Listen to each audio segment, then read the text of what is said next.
है आपका न्यूज 11 भारत में, आपके साथ मैं हूं शारिफ इब्राहिम। डंके की चोट पर देख रहे हैं आप। डंके की चोट पर में आज बात करेंगे।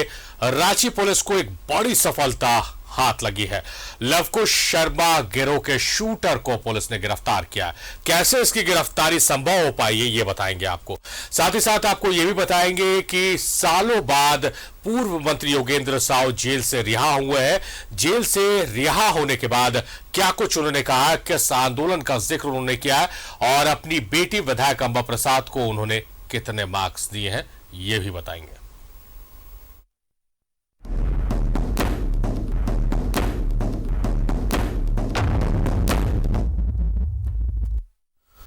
तो कालूरामा हत्याकांड के मुख्य शूटर सोनू शर्मा को पुलिस ने गिरफ्तार कर लिया है। एसआईटी की टीम ने चतरा के हंटरगंज से उसे धर दबोचा है। सोनू शर्मा कुख्यात अपराधी लवकुश शर्मा का भाई है, साथ ही वो लवकुश शर्मा गैंग का मुख्य शूटर भी है। कुख्यात अपराधी सोनू शर्मा लवकुश शर्मा गैंग का मुख्य शूटर है। सोनू कालूलामा हत्याकांड का है मुख्य आरोपी। रांची पुलिस ने कालूलामा हत्याकांड के मुख्य आरोपी सोनू शर्मा और अमित शर्मा को गिरफ्तार कर लिया है। चतरा के हंटरगंज से एसआईटी की टीम ने उसे धर दबोचा। लालपुर थाना क्षेत्र में जनवरी माह में घटित कालूलामा हत्याकांड के मुख्य आरोपी और मुख्य शूटर सोनू शर्मा की गिरफ्तारी रांची पुलिस के द्वारा की गई है। आप सबको विदित है कि जनवरी माह की 27 तारीख को कालूलामा की मोराबादी ग्राउंड के पास में गोली मारकर हत्या कर दी गई थी। शिकंजे में सोनू शर्मा। जनवरी में हुई थी कालूलामा की हत्या। मोराबादी मैदान के पास मारी गई थी गोली। 6 आरोपियों की पहले ही हो चुकी है गिरफ्तारी। आरोपियों के पास से हथियार भी किए गए बरामद। हत्याकांड का मुख्य आरोपी है सोनू शर्मा। कुख्यात लवकुश शर्मा का भाई है सोनू शर्मा। 3 बड़े मामलों में वांटेड था सोनू शर्मा। 2015 में लालपुर इलाके में समरेंद्र प्रसाद पर गोली चलाने का आरोप। 2015 में अनुजनाथ सोनकर की गोली मारकर हत्या का आरोप। बरियातू, लालपुर, गोंदा और गोड़ा और कोतवाली थाने में दर्ज है मामला। कुख्यात अपराधी सोनू शर्मा पर 9 मामले हैं दर्ज। लवकुश शर्मा का ये संबंधी भी है और लवकुश शर्मा का जो गैंग आप कह सकते हैं उसका एक बहुत सक्रिय सदस्य रहा है। उसका एक सबसे महत्वपूर्ण शूटर है, आप ऐसा कह सकते हैं। पहले भी कई मामले इसके खिलाफ दर्ज हैं। कुल मिलाकर हम देखें तो इसके विरुद्ध में 8 मामले जो है, 9 मामले, इनफैक्ट 9 मामले इसके विरुद्ध में दर्ज हैं। एक तरीके से कह सकते हैं कि एक आदतन अपराधी है, ब्रिडेड क्रिमिनल है ये। वर्चस्व को लेकर कालूलामा की हत्या कर दी गई थी। इस मामले में पुलिस ने पहले 6 आरोपियों को गिरफ्तार कर जेल भेज दिया है, लेकिन मुख्य आरोपी सोनू शर्मा फरार चल रहा था। लेकिन एसआईटी की टीम ने गुप्त सूचना के आधार पर चतरा के हंटरगंज से 6 संदिग्धों को हिरासत में लिया। उनमें से एक की पहचान सोनू शर्मा के तौर पर की गई, जिसे पुलिस ने गिरफ्तार कर जेल भेज दिया है। न्यूज 11 भारत के लिए रांची से सत्यव्रत किरण की रिपोर्ट। शिकंजे में कुख्यात अपराधी तो लवकुश शर्मा गैंग का मुख्य शूटर सोनू शर्मा गिरफ्तार कर लिया गया है। और यह गिरफ्तार कैसे किया गया, क्योंकि सालों से फरार चल रहा था, रांची में आता था और आपराधिक वारदातों को अंजाम देकर बड़े आराम से भाग जाता था। और कैसे ये बचा हुआ था और कैसे ये पुलिस की गिरफ्त में आया है ये बताएंगे हमारे सहयोगी सत्यव्रत किरण हमारे साथ लाइव जुड़े हुए हैं। सत्यव्रत, बड़े आसान से रांची में आता था सोनू शर्मा, आपराधिक घटनाओं को अंजाम देता था और बड़े ही आराम से बिहार भाग जाता था, अलग अलग ठिकाने बदल कर रहता था। कैसे संभव हो पाई इसकी गिरफ्तारी?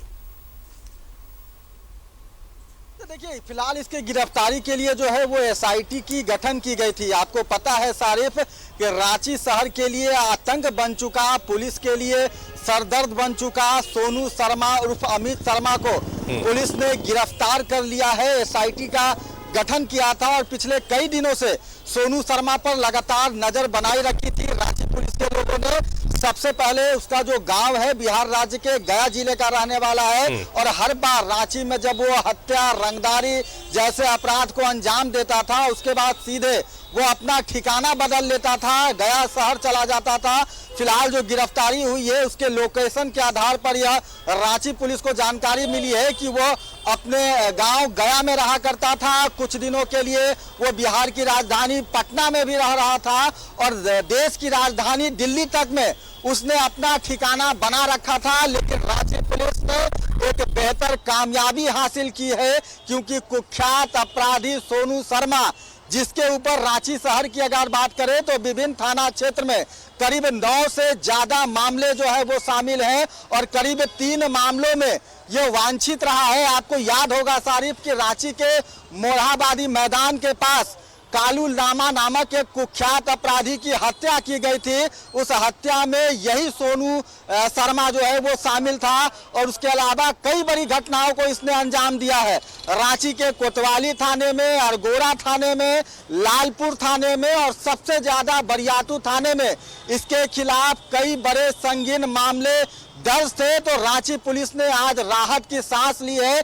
चतरा के हंटरगंज से इसकी गिरफ्तारी की गई है और जो सूचना मिल रही है, चूंकि यह बिहार के गया जिले का रहने वाला है और आपको पता है कि बिहार में शराबबंदी है और सोनू शर्मा शराब पीने का आदी था। यही कारण है कि चतरा जिले के हंटरगंज वो पहुंचा था शराब पीने के लिए अपने साथियों के साथ।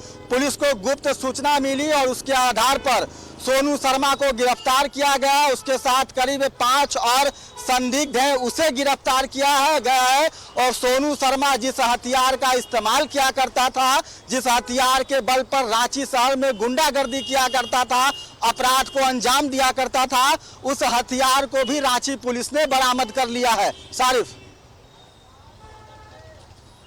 सफलता की पुलिस के हाथ एक बड़ी सफलता लगी है, इससे कहीं कोई एतराज नहीं है।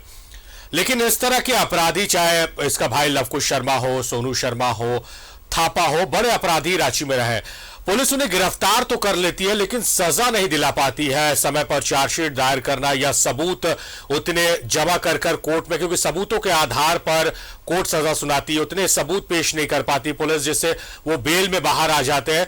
या फिर ऐसे अपराधियों पर सीसीए का प्रस्ताव क्यों नहीं लाया जाता कि वो हमेशा जेल में बंद रहे।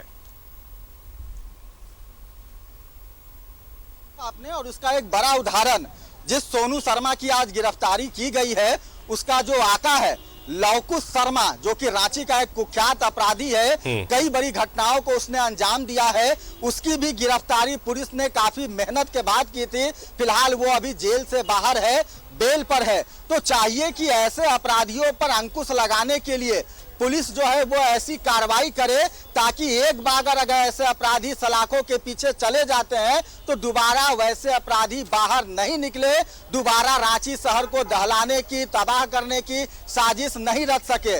सोनू शर्मा की अगर बात करें सारिफ, तो आपको याद होगा कि रांची के लालपुर थाना में एक इंजीनियर थे समरेंद्र प्रसाद, उन्हें गोली मार दी गई थी। वहीं लालपुर थाना क्षेत्र में ही एक स्वर्ण व्यवसायी है अनुज नाथ, जिनकी गोली मारकर हत्या कर दी गई थी। बरियातू के एक व्यवसायी से करीब 10 लाख रुपए की रंगदारी सोनू शर्मा ने मांगी थी और उसमें उसके परिवार का जो सदस्य है, जो उसका भाई बताया जाता है लवकुश शर्मा, वो भी उस रंगदारी मांगने में शामिल था। तो कई बड़े संगीन अपराधों को अंजाम दिया है सोनू शर्मा ने और आज रांची पुलिस के लिए बेहद खास दिन रहा, बेहद कामयाबी वाला दिन रहा कि रांची का एक कुख्यात अपराधी पुलिस के हत्थे चढ़ चुका है और अब शायद पुलिस उससे कई महत्वपूर्ण राज जो कि सोनू शर्मा को पता है उससे जान सकेगी। इस पूरे गिरफ्तारी में जो विलंब हुआ सारिफ, उसके पीछे भी एक बड़ा कारण है। रांची के एसएसपी ने बताया कि लगातार सोनू शर्मा अपना ठिकाना बदलता रहता था। जैसे ही वो किसी बड़े घटना अपराध को अंजाम देता था, उसके बाद वो लगातार अपना ठिकाना बदलता था।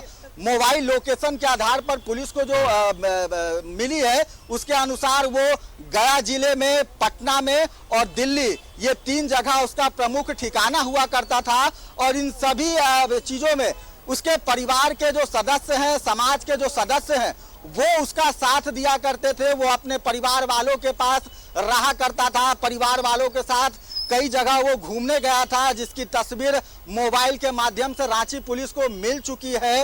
व्हाट्सएप के माध्यम से रांची के व्यापारियों से वो रंगदारी मांगा करता था। उस मोबाइल को भी रांची पुलिस ने बरामद कर लिया है। एक डोंगल उसके पास था, इंटरनेट का इस्तेमाल करता था, उस डोंगल को भी पुलिस ने जो है वो बरामद कर लिया है। और रांची एसएसपी ने सख्त लहजों में यह निर्देश दिया है कि जो व्यक्ति अपराधियों को संरक्षण देगा जो व्यक्ति अपराधियों को छुपाने का काम करेगा उसे उसका ठिकाना देगा, वैसे लोगों पर भी सख्त कार्रवाई की जाएगी, क्योंकि सोनू शर्मा की गिरफ्तारी पहले ही हो जाती अगर कुछ लोग उसे ठिकाना नहीं देते, रहने की जगह नहीं देते। सारिफ, सत्यव्रत, क्या पुलिस से बात हो पाई है? क्या पुलिस रिमांड पर लेकर पूछताछ करेगी? क्योंकि जहां जहां ये अपराध को अंजाम देने के बाद भागता था, बिहार की बात आ रही है, कोलकाता की बात आ रही है, दिल्ली की बात आ रही है, वहां पर पूछताछ की जाए कि वहां भी इसने, हो सकता है कि यहां से अपराध को अंजाम देकर सोनू शर्मा बिहार भागता था, फिर बिहार में अपराध को अंजाम देकर दिल्ली भागता था, तो कई बड़े खुलासे हो सकते हैं। तो क्या इस बात की संभावना है कि पुलिस रिमांड में भी लेकर पूछताछ करेगी? तो देखिए, बिल्कुल सही कहा सारिफ आपने कि पुलिस जरूर चाहेगी कि सोनू शर्मा को रिमांड पर लिया जाए, क्योंकि मैंने आपको बताया कि राजधानी रांची के करीब 9 अपराध जो है, संगीन अपराध का वो वांछित रहा है। करीब 4 से ज्यादा थानों में उसके ऊपर मामले दर्ज है। वैसे में रांची पुलिस जानना चाहेगी कि आखिर वो कौन कौन से व्यक्ति थे जो कि सोनू शर्मा का सहयोग किया करते थे। रांची के अलावा, झारखंड के अलावा, पटना, दिल्ली, कोलकाता और गया में किन किन अपराध को उसने अंजाम दिया है, इन सभी चीजों की जो है वो जानकारी ली जाएगी। जो महत्वपूर्ण है कि सोनू शर्मा की गिरफ्तारी हो गई है, उसके साथ 5 और संदिग्ध अपराधी गिरफ्तार हो चुके हैं। तो अब सभी आरोपियों के आधार पर पुलिस उस जगह तक जाना चाहेगी जहां तक इन लोगों ने अपना तांडव मचाया है। तो फिलहाल एक बड़ी राहत राजधानी रांची के लोगों के लिए और कामयाबी रांची पुलिस के लिए कि कई दिनों से भगौरा जो अपराधी है, रांची का जो आतंक बन चुका था, सोनू शर्मा उर्फ अमित शर्मा को पुलिस ने गिरफ्तार कर लिया है। सारिफ, जाहिर तौर पर बड़ी उपलब्धि है सत्यव्रत। जरूरत है कि इस अपराधी से पूछताछ की जाए और पूरा कच्चा चिट्ठा पुलिस निकाले और ऐसे अपराधियों के खिलाफ सीसीएस जरूर लगाए। बहुत शुक्रिया सत्यव्रत आपका तमाम जानकारियों के लिए।